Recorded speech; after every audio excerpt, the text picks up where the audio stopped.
puudus. Tänane teema on, millal ma saan Jumala häält kuulda.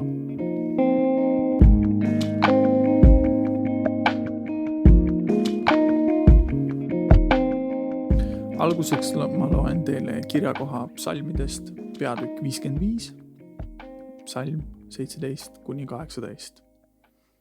Aga mina hüüan Jumala poole, issand aitab mind, õhtul ja hommikul ja lõuna ajal. Ma kurdan ja ägan ja ta kuuleb mu häält. Meie igaühe eesmärgiks võiks olla pidev Jumala kuulamine. Kõige parem meetod selleks on planeeritud aja võtmine. Kuidas seda aega sisuliselt kasutada, on igaühe eelistus. Jumal suhtleb meiega erinevalt. Minu praktika on näidanud, et kuulamine ja vaikus võiks kuuluda sellesse aega, et Jumal saaks ka vastata meie sõnadele või mõtetele, mis meie peas on parasjagu hetkel. Mis puudutab aega ning kohta, siin on vabadus igaühe käes, kes on hommikuinimene, kes rohkem helistab õhtu hämarusi, vali oma aeg ning koht ja naudi osadust Jumalaga. Jumal võib olla ka spontaanne, seda ei saa kunagi välistada. Tema teed ja mõtted on kõrgemad kui meie omad ning on erilisi lugusid, kus Jumal kõnetab ootamatult. Vaatame näiteks Saulust piiblist, kellest sai siis lõpuks Paulus. Vaevalt Saulus palvetas, et Jumal ta ühel päeval pimedaks teeks, et see tundub vahva kogemus, mida kogeda pimesiku mäng mitmeks päevaks. Saab hiljem kasutada templi sisehoovides hea loona, et tõmmata inimeste tähelepanu. Ma olin pime, aga nüüd ma näen. See otsene Jumala puudutus muutis Sauluse elu täielikult ja nii ootamatult.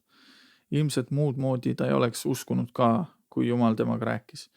Jumal eemaldas kõik segavad faktorid tema juurest ära, kui suhtles Saulusega, kellest siis pärast sai Jeesuse jünger, mitte Jeesuse jüngrite tagakiusaja.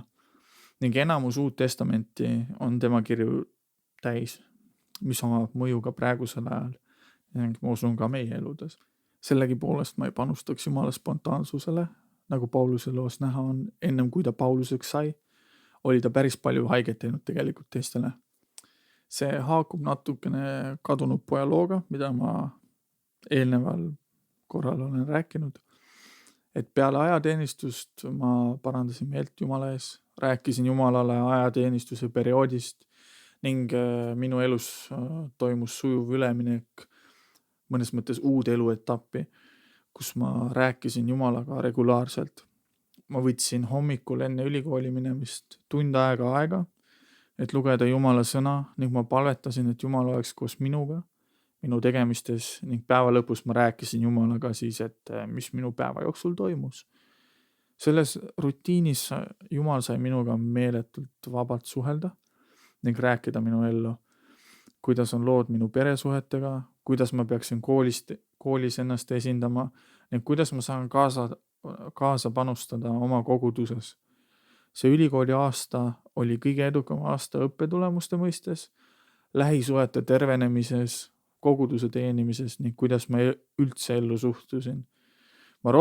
Mida rohkem ma avasin ennast Jumalale, seda rohkem ta sai minu ellu ka vastu rääkida. Kõik hakkas sellest, et ma võtsin aega olla tema lähedal.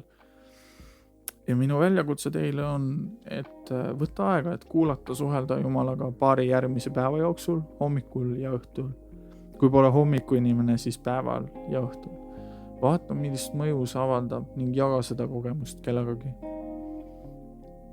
Ja ma palvetan.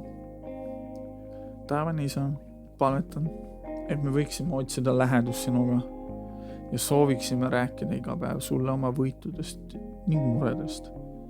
Aitäh, et sa kuulad ja vastad. Ma palvetan, et kui me siiralt otsime sind, siis me leiame sinu ja oleme nii lähedal, et me ka reaalselt kuuleme sinu mõtteid, mida sa meie kohta räägid. Amen.